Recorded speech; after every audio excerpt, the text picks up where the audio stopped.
फिर रिश्तों को शर्मसार करने वाला मामला सामने आया है, जहां न सिर्फ सामाजिक मर्यादाएं टूटी बल्कि एक परिवार पूरी तरह बिखर गया। यहां एक 35 साल की महिला अपने ही 60 साल के जीजा के साथ फरार हो गई।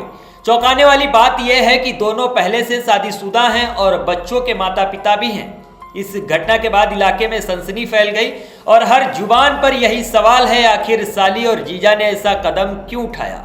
अब महिला का पति दर दर भटक रहा है और अपनी पत्नी को ढूंढने वाले को 10,000 रुपए इनाम देने की बात कह रहा है।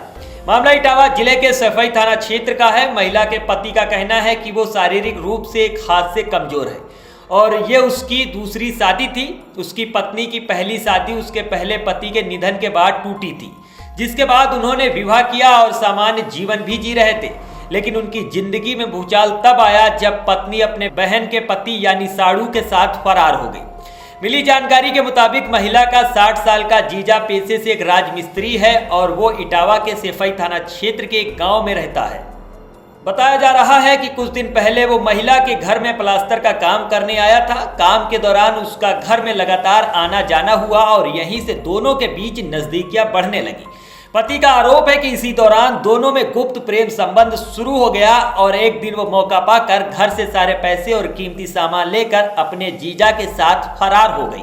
महिला के पति ने 24 अप्रैल को थाने में पहली बार गुमशुदगी रिपोर्ट दर्ज कराई थी, लेकिन जब काफी दिनों तक पत्नी का कोई सुराग नहीं मिला तो 18 जून को एक बार फिर थाना पुलिस को तहरीर दी गई, जिसमें उसने स्पष्ट रूप से जीजा पर पत्नी को बहला फुसलाकर भगाने का आरोप लगाया है।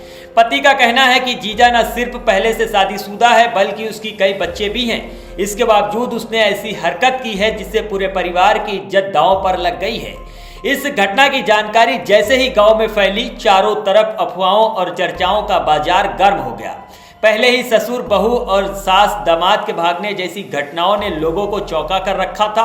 अब इस घटनाक्रम ने पूरे इलाके को हिलाकर रख दिया।